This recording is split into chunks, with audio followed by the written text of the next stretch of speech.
मैंने अपनी ज़िंदगी का नया सफ़र 40 के बाद शुरू किया, चाहे वो फिज़िकल ग्रोथ हो, इकोनॉमिकल ग्रोथ हो या मेंटल ग्रोथ हो। ज़्यादातर लोग यही सोचते हैं कि अब क्या होगा। मैंने तय किया कि अपनी ज़िंदगी खुद बनाऊंगी।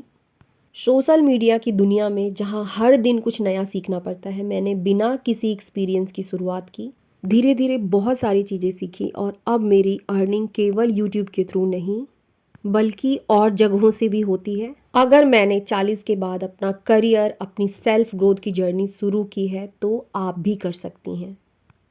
हर नया साल हमें मौका देता है खुद को दोबारा पहचानने का, कुछ अधूरे सपनों को पूरा करने का और जिंदगी को अपने तरीके से जीने का। न्यू ईयर न्यू यू की सीरीज 5 में आप सबको श्वेता का प्यार भरा नमस्कार।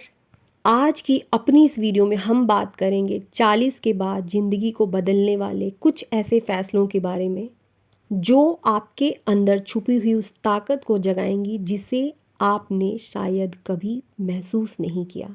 बहुत सारे पॉइंट्स आज की वीडियो में हम डिस्कस करेंगे, लेकिन कुछ ऐसे पॉइंट्स ज़रूर होंगे जिनसे आप सीधे रिलेट कर पाएंगे। पेन और पेपर लेकर के बैठिए और जो पॉइंट आपके लिए इम्पॉर्टेंट है उसे लिखिए, उसके बारे में थोड़ी स्टडी कीजिए, खुद पर अप्लाई कीजिए।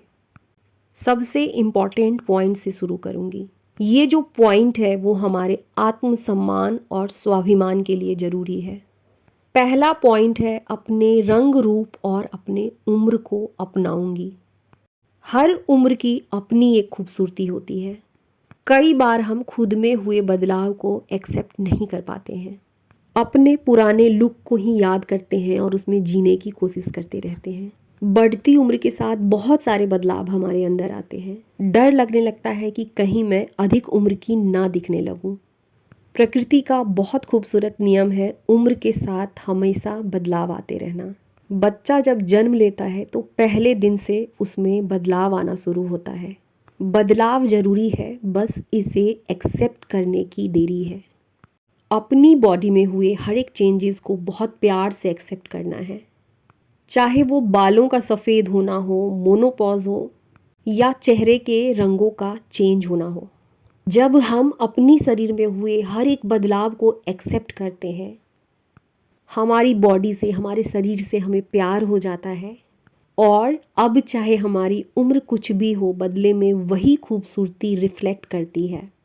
अपने आसपास सोशल मीडिया पर या कहीं ना कहीं हमने ऐसे बुजुर्गों को ज़रूर देखा है जिन्हें देखते ही लगता है वाह क्या पर्सनालिटी है। अपने स्वाभिमान के लिए, अपने आत्मसम्मान के लिए उम्र के हर एक पड़ाव को एक्सेप्ट करना ज़रूरी है। नंबर 2, लोग क्या कहेंगे, इस एक शब्द से आज़ादी पाऊंगी। सबसे बड़ा रोग क्या कहेंगे लोग, सबसे बड़ी यही सच्चाई है जिसके कारण हम अपनी लाइफ में कुछ भी करने से पहले रुक जाते हैं। मेरी भी सबसे बड़ी प्रॉब्लम यही थी। धीरे धीरे करके खुद को समझाकर, खुद को बताकर मैंने इस रोग को खुद के भीतर से निकाल दिया। जिन लोगों के डर से हम अपनी लाइफ को खुलकर जीने से रुक जाते हैं या कुछ भी नया करने से पहले 100 बार सोचते हैं, जैसे ही उन्हें ये करने का मौका मिलेगा वो तुरंत बदल जाएंगे। जो लोग कुछ नहीं कर पाते बस वही ज़्यादा बोलते हैं, अपनी ज़िंदगी की बागडोर अपनी हाथों में रखिए। मैंने तो सच में सीख लिया है, अब आपकी बारी। नए साल में एक छोटा सा फैसला लेते हैं खुद को इस डर से आज़ादी दिलाने का। नंबर 3, ये मेरे लिए बहुत इम्पॉर्टेंट है। हर रोज़ खुद को याद दिलाती हूँ, अपने अंदर के बच्चे को जिंदा रखूंगी। जैसे जैसे माँ का घर छूटता चला जाता है और जिम्मेदारियाँ बढ़ती चली जाती हैं, हमारे अंदर का बच्चा, हमारे अंदर का बचपना बिल्कुल ख़त्म होते चला जाता है। जीवन सिर्फ जीने का नाम नहीं बल्कि छोटी छोटी बातों में हंसने और मुस्कुराने का नाम है। एक सिंपल सी बात शेयर करना चाहती हूँ। पहले जब मैं मूवी देखने बैठती थी, छोटी सी भी कॉमेडी सीन पर बस हंसते चली जाती थी। कुछ दिन पहले तनिष और तनिष के पापा के साथ बैठकर मूवी देख रही थी। दोनों बहुत हंस रहे थे। मैंने खुद के बारे में नोटिस किया। मैंने नोटिस किया कि अब किसी भी सीन पर मुझे हंसी नहीं आती है। उसी पल से मैंने बनावटी हंसी ही सही हंसना शुरू किया और अब मुझे सच में हंसी आती है। उन सारी चीज़ों को याद करने लगी जिस जगह पर मैं बेवजह हंसने लगती थी। एक्टिंग ही सही लेकिन मैंने करना शुरू किया और सच में मुझे हंसी आने लगी। अपने अंदर की हंसी को, अपने अंदर के बच्चे को कभी ख़त्म नहीं होने दीजिए, उसे कभी मरने नहीं दीजिए। हर एक पुराने पल को जिंदा रखने की कोशिश कीजिए। उसी तरीके से ज़ोर ज़ोर से हंसना, गुनगुनाना, अपनी पुरानी हॉबीज़ में लौटने की कोशिश कीजिए। सुख और दुख हम सबके जीवन के पहलू होते हैं, लेकिन हमारी कोशिश ज़रूर होनी चाहिए कि हमारे जीवन का जितना भी हिस्सा बचा हो बच्चों की तरह जिए। पॉइंट नंबर 4, खुद को और दूसरों को माफ़ करूँगी। कई बार हमारी लाइफ में ऐसे पल आते हैं, ऐसे लोग आते हैं जिन्हें हम चाह कर भी माफ़ नहीं कर पाते हैं। इस साल एक छोटी कोशिश ज़रूर कीजिए उन सभी लोगों को माफ़ करने की। माफ़ी दूसरों के लिए नहीं बल्कि खुद के लिए की जाती है। जब तक वो बुरे पल, वो बुरी यादें लगातार हमारे माइंड में चलती रहती है, हम चैन में नहीं होते हैं, हमारा मन बेचैन होता है और इस बेचैनी का हमारी लाइफ पर, हमारे घर पर, हमारे बच्चों पर बहुत बुरा असर पड़ता है। हमारी बेचैनी से, मन में सिर्फ सोचते रहने से उस इंसान के ऊपर कोई असर नहीं होता, बल्कि हमारा प्रेजेंट बिल्कुल बर्बाद होता रहता है। नए साल में एक छोटा फैसला दूसरों के लिए नहीं बल्कि खुद की ग्रोथ के लिए। उस बुरे पल को, उस निगेटिविटी को, उस इंसान को पूरी तरीके से माफ़ कर दीजिए, उसे भूल जाने की कोशिश कीजिए।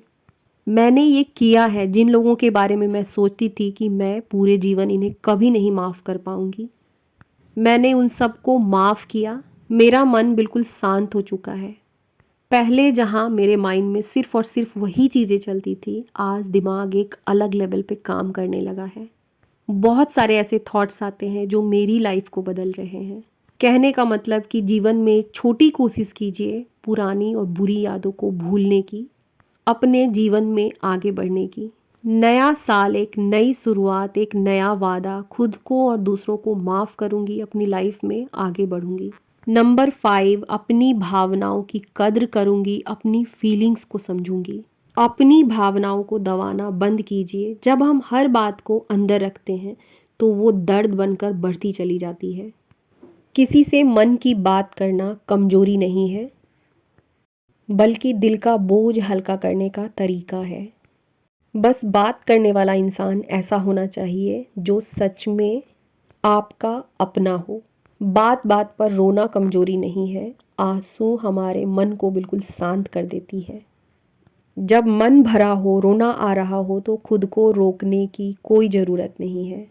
हमारे अंदर जो बातें, जो फीलिंग्स चल रही होती है उसका एक अपना मतलब होता है, बस उसे समझने की ज़रूरत होती है। अगर गुस्सा आता है, चिड़चिड़ापन होता है तो शायद आप थकी हुई हैं। नेक्स्ट पॉइंट, दूसरों से अपनी तुलना कभी नहीं करूँगी। हर किसी की यात्रा अलग है, हर इंसान अलग है। घर में रहने वाले लोग, यहाँ तक कि एक ही माँ बाप के सभी बच्चे अलग अलग हैं। दुनिया की सारी क्वालिटीज़ एक ही इंसान में नहीं होती है। हर इंसान को ऊपर वाले ने कुछ न कुछ अलग ज़रूर दिया होता है। अपने आप को इस साल पहचानूंगी और अपनी तुलना कभी भी किसी से नहीं करूंगी। अगला पॉइंट, ऊपर वाले ने जो कुछ भी दिया है, जितना भी दिया है, अपने जीवन में आए हर एक छोटी छोटी चीज़ों की, छोटे छोटे पलों की कद्र करूंगी। हर एक उस चीज़ के लिए भगवान को थैंक यू कहूँगी जो उन्होंने मुझे आज दी है। आज की वीडियो में मैंने कुछ ऐसे पॉइंट्स को शेयर किए जो कहीं ना कहीं हमारी लाइफ को इफ़ेक्ट करते हैं। नए साल की शुरुआत में इन फैसलों में से कुछ भी चुन लीजिए और धीरे धीरे अपनी ज़िंदगी में लाने की कोशिश कीजिए, अपनी लाइफ को बदलने की कोशिश कीजिए।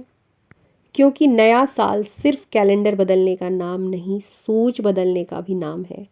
इस बार अपने लिए जिएं, खुश रहें और याद रखें, खुद से प्यार करना ही ज़िंदगी से प्यार करना है। आज की वीडियो को यहीं ख़त्म करूँगी। वीडियो अच्छी लगी हो तो एक कमेंट ज़रूर कीजिएगा। मिलते हैं अगली वीडियो में, तब तक के लिए आप सबको श्वेता का प्यार भरा नमस्कार।